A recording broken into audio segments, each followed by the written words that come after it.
Hey guys, welcome to my channel Mandira's blog. তোমরা সবাই কেমন আছো? আশা করি ভালো আছো। আমিও খুব ভালো আছি। আজকে আবারও একটা নতুন রেসিপি নিয়ে এসেছি তোমাদের কাছে। তো আজকের রেসিপিটা হচ্ছে মাশরুম কষা। তো চলো শুরু করা যাক। প্রথমেই আমি মাশরুমগুলোকে ভালোভাবে পরিষ্কার করে ছোট ছোট পিস করে কেটে নিয়েছি এরকমভাবে। তো এরপরে এগুলোকে গরম জলে ভালো করে ধুয়ে নিতে হবে। তো আমি এখানে গরম জল বসিয়ে দিয়েছি এবং এতে নুন দিয়ে দিয়েছি। এরপর আমি এই মাশরুমগুলো এতে দিয়ে দিলাম জলের মধ্যে। তো এটা মোটামুটি 5 মিনিট একটু ফুটিয়ে নিতে হবে ভালোভাবে। তো এটা আমি ফুটোতে দিয়ে দিয়েছি। তো এটা কিছুক্ষণ ফোটানো হয়ে গেলে এর জলটা আমি ঝরিয়ে নেব। তো এটা আমার ফোটানো হয়ে গেছে। তো আমি এবার এটাকে জল ঝরিয়ে নেব। আর এদিকে কড়াই আমি তেল গরম করতে দিয়ে দিয়েছি আর মাশরুমটাকেও জল ঝরাতে দিয়ে দিয়েছি। তো আমি এখানে বড় করে পেঁয়াজ কুচি করে রেখেছি, আদা রসুন লঙ্কার পেস্ট একটা করে রেখেছি। তো আমার তেল গরম হয়ে গেছে। আমি এরপরে এতে জিরে জিরে ফোড়ন দিয়ে দিলাম।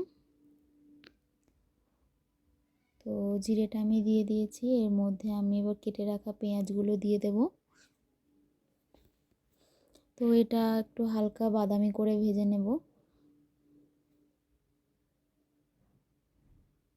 আমার মোটামুটি এটা ভাজা হয়ে গেছে।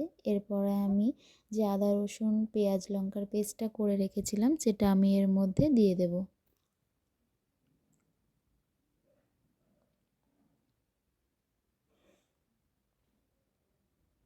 তো এরপরে আমি এই পেস্টটাকে ভালোভাবে নাড়াচাড়া করে নেব, যাতে এর যে আদা রসুনের যে জলটা রয়েছে ওটা যাতে শুকিয়ে যাক। তো সেটাকে ভালোভাবে নাড়াচাড়া আমি করে নেব।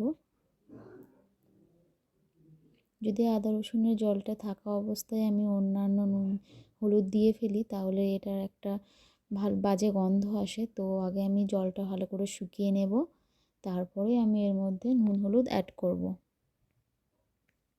পুরো মশলাটাকে আমি এবার ভালোভাবে ভেজে নিচ্ছি। তো এটা আমার মোটামুটি ভাজা হয়ে গেছে। তো আমি এর মধ্যে পরিমাণ মতো নুন পরিমাণ মতন হলুদ দিয়ে দিলাম।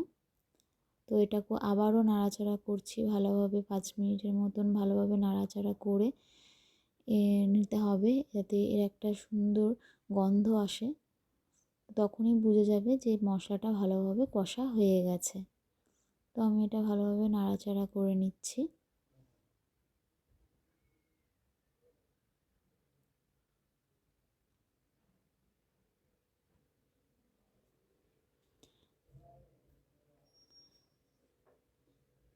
তো আমার এটা নাড়াচাড়া হয়ে গেছে ভালোভাবেই। তো এবার আমি এর মধ্যে অল্প পরিমাণে জল অ্যাড করে দেব।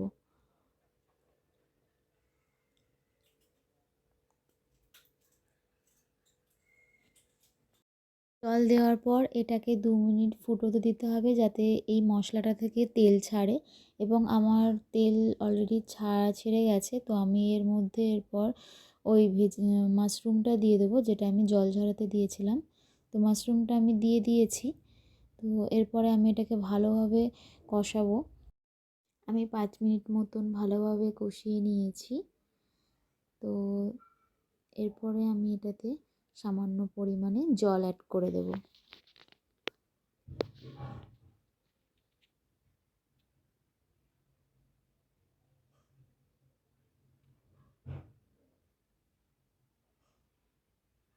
তো আমি আবারও এটাকে ভালোভাবে নাড়াচাড়া করে নেব। তো এটাকে আমি এরপরে কিছুক্ষণের জন্য ঢাকা দিয়ে দেব। তো আমি এবার ঢাকা খুলে এটাকে আবার ভালোভাবে নাড়াচাড়া করে নেব। তো দেখতেই পারছো তোমরা কত সুন্দর লাগছে, কালারটা এসেছে খুব সুন্দর। তো আমি এরপরে মাশরুমটাকে একটা বাটিতে নামিয়ে নেব সার্ভ করার জন্য। তো দেখো বন্ধুরা, তোমরা সবাই যে কত সুন্দর লাগছে এবং খেতেও খুব টেস্টি হয়েছিল। তো তোমরা যদি কেউ মনে করো যে মাশরুম কষা বানাবো, তো একবার এইভাবে ট্রাই করতে পারো। থ্যাংক ইউ গাইস, আমার এই ভিডিওটা ভালো লাগলে একটা লাইক এবং কমেন্ট করে দিও, এবং এরকম সুন্দর সুন্দর নতুন নতুন রেসিপি পেতে আমার এই চ্যানেলটা সাবস্ক্রাইব করে দিও। তো দেখা হচ্ছে নেক্সট ব্লগে। Thank you, tata.